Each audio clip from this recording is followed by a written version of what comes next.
अंबड तालुक्यात पाझर तलाव फुटलाय. यामध्ये शेतकऱ्याचे प्रचंड असं नुकसान झाले.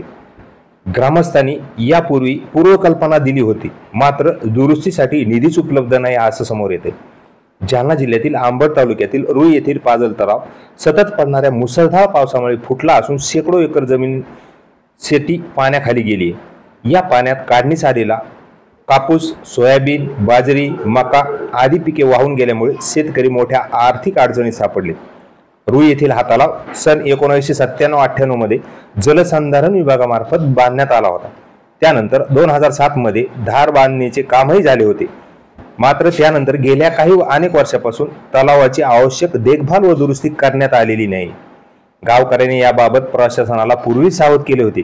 दिनांक 17 जुलै 2025 रोजी गावकऱ्यांनी लेखी निवेदनाद्वारे तलाव धोकादायक स्थितीत असल्याचे कळवले होते, परंतु संबंधित विभाग अधिकाऱ्यांनी या निवेदनाकडे दुर्लक्ष केले. अखेर सततच्या या पावसामुळे याचा फटका बसला असून हा तलाव फुटलाय. यात अनेक शेतकऱ्यांच्या काढणीस आलेली पिके वाहून गेली असून अनेक ठिकाणी सुपीक जमीनच नष्ट झाल्याचं दिसून येते. त्यामुळे शेतकऱ्यांचे कोट्यवधी रुपयाचे नुकसान झाले असून त्यांची कधीही भरून न निघणारी हानी यामुळे बसली. या घटनेनंतर शेतकऱ्यांनी जलसंधारण विभागाच्या गलथाना कारभाराविरुद्ध तीव्र संताप व्यक्त केलाय.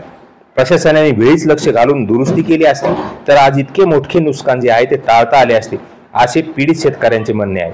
या संदर्भात अधिक माहिती घेतली असता जलसंधारण विभागाकडे या दुरुस्तीच्या कामासाठी आवश्यक निधीच उपलब्ध नव्हता असं समजते.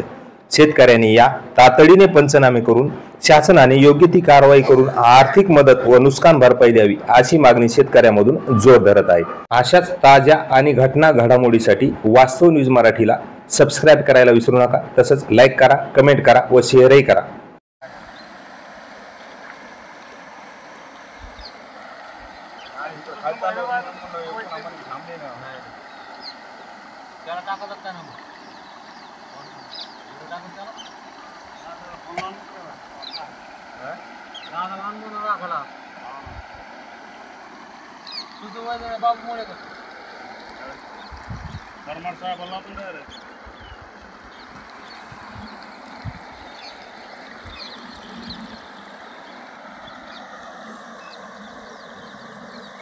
गाडी का करून घेतो.